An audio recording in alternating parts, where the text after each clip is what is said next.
మహాశివుడు భక్తసులభుడు, పిలిస్తే చాలు పలుకుతాడు. ఆపదలో ఉన్నవారిని ఆదుకుంటాడు.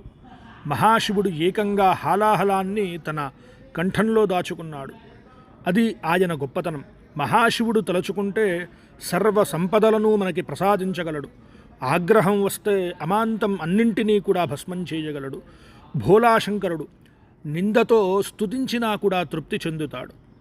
అటువంటి పరమేశ్వరుడికి ఈ రోజున ఆరుద్రా నక్షత్రము సందర్భముగా జరిగినటువంటి విశేష రుద్రాభిషేకం అందరూ కూడా చూసి ఆ పరమేశ్వరుడి కృపకు పాత్రలు కాగలరు. ఓం నమః శివాయ.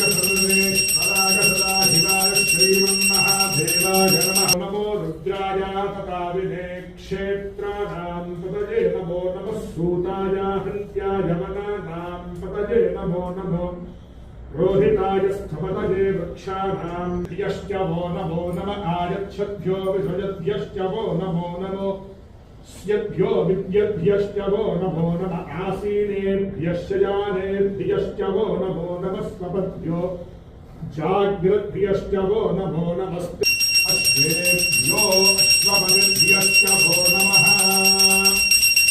नमो नमो विरूपेभ्यो विश्वरूपेभ्यश्च वो नमो नमो महद्भ्यः क्षुल्लकेभ्यश्च वो नमो नमो रथिभ्यो रथेभ्यश्च वो नमो नमो रथेभ्यः नमो ज्येष्ठाय च कनिष्ठाय च नमः पूर्वजाय च परजाय च नमो मध्यमाय च अपगल्भाय च नमो जघन्याय च बुद्ध्याय च नमः सोऽभ्याय च प्रतिसर्याय च नमो याम्याय च क्षेम्याय च नमः उर्वर्याय च खल्याय च रेश्म्याय च नमो वास्तव्याय च वास्तुपाय च ॐ हर हर हर नमः सोमाय च रुद्राय च नमस्ताम्राय च अरुणाय च नमः शङ्गाय च पशुपतये च नमः उग्राय च भीमाय च नमो अज्ञानाय नमः शंभवे च मधोभवे च नमः शंभवाय च मदस्कराय च नमः शिवाय च